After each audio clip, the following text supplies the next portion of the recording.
Hi everyone, thank you so much for being here today and welcome to my channel if you're new. So today I'm going to attempt a funnel pour and I'm going to use 4, maybe 5 different colours and I'm going to have a sky blue base. I have done a funnel pour a few times before recently and it's worked out really well. I did the colours of a Chinese dragon. So I'm going to use the similar technique, mixing the colours up a little bit. I'm going to use red, greens, purples and a white. Let's see what we can create. Okay, so I've got my canvas here. This is a 20" by 12 deep edge, and I'm going to do a sky blue base, and then I'm going to use my funnel. I'm going to layer 4, maybe 5 different colours of paint up into the funnel, and then I'm going to slowly drag and release the paint as I go along the canvas, and I hope to create some cells. For this piece I'm looking at the composition. I'd like quite a lot of negative space if I can.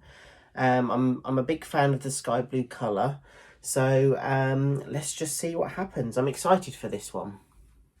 Okay, so I've pre-mixed my paints. I use different brands. Today I'm using Amsterdam and System 3 acrylic. I do use a pouring medium. The pouring medium is actually a product that was designed by an artist here in the UK, and I will link her pouring medium in my description. Okay, so let's crack on. So I've got my sky blue paint and I'm going to use this as the base. I'm going to use the blower just to make sure that the canvas is covered. I'm not too worried about the sides because I'm going to paint those afterwards with some sky blue. So let's get this paint across the canvas.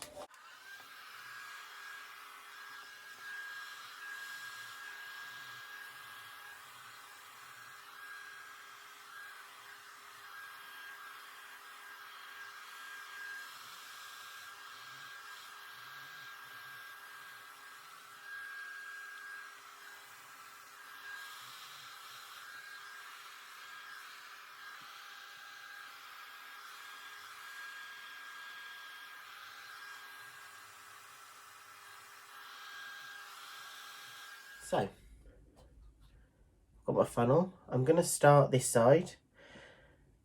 I'm going to layer the paints up through the funnel and then drag it across and see what we get. Okay, so I'm going to have a steady hand now. So I'm going to start about here. Okay.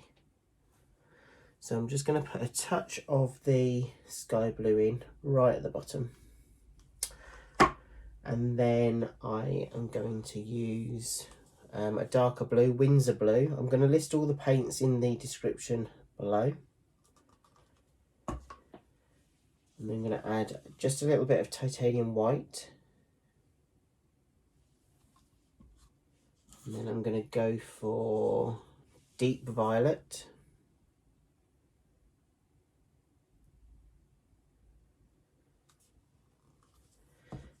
Ooh, do I want any black? No, I'm not going to use black. I'm going to go for some vermilion hue. Nice bright colour. Matches the colour of the funnel. A bit more violet.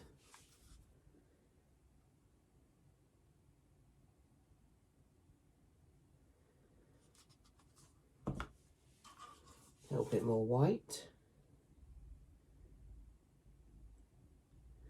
Just doing very small layers. I'm going to use turquoise green. Love this colour. Turquoise green with the sky blue is actually a really great combination and I love that. Okay, some darker blue.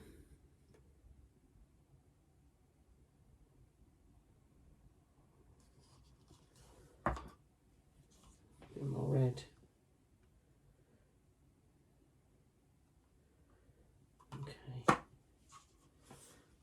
Some more green, turquoise green.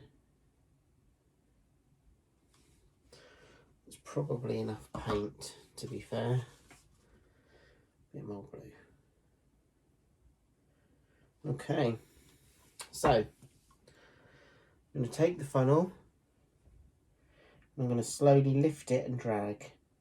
So I've sped this up a little bit, but you can see that I am dragging and lifting the funnel across the canvas as I go. As I lift the funnel off the canvas, more paint is released that I've layered in that funnel. I'm going back along that pathway just to release some more paint at the beginning of that piece. Ooh.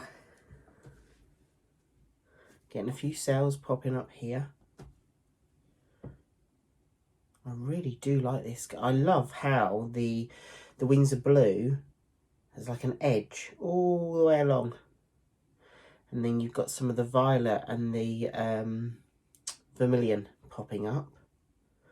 Can't see too much of the white yet. I can see a couple of maybe white cells here. Right, I'm going to use my torch. See if I can see any cells. In fact, you can see it. You can see the cells popping up. I'm just going to give it a couple of minutes because the paint is now on the canvas and it's reacting with all the other paints, and I've used a couple of different brands, and I've found, and I've learnt from other artists on YouTube, that if you combine different branded paint, that's what can also kind of create the cells naturally. So, you know, there's no silicone or kind of any cell activator in this combination. But yeah, I'm really liking this, and I'm glad I've got enough negative space. I really wanted that negative space, so yeah. Okay, I'm gonna torch. Let's see what we can get with this.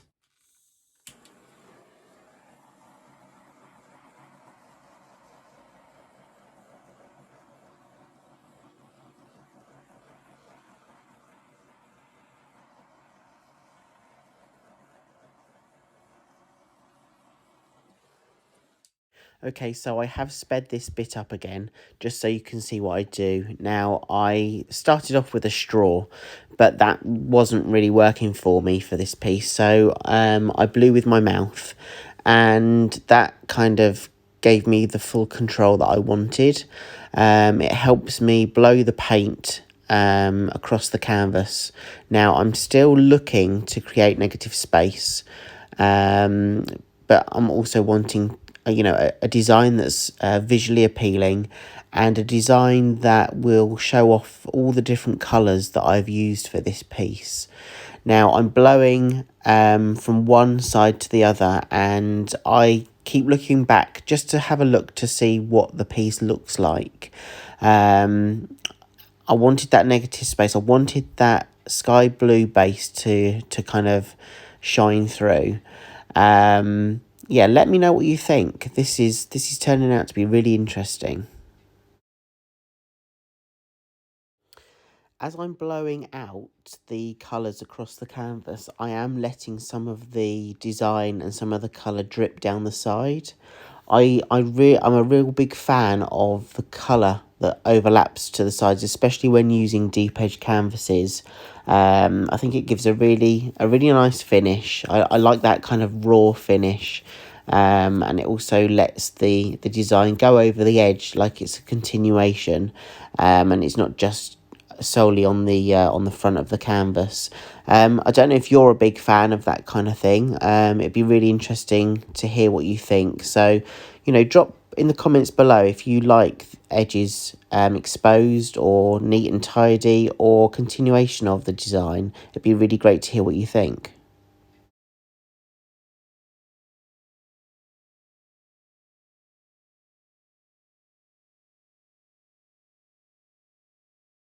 Let me take you in for a closer look. Okay, so this is the painting. I love the sky blue background with the Windsor blue and the vermilion and the deep violet peering through.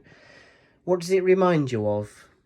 I'd really love to hear what you think in the comments below, and I'll take you in for a dried version look. Okay, so here we are. This is the dried version. I've put it on the wall in a portrait direction. Yeah, I'm really happy with this. I think I'm going to call it Dancing Dragon. I'd be really interested to see what you think as well. Thank you so much for being here, and I hope that you'll join me again soon for my next creation. Bye.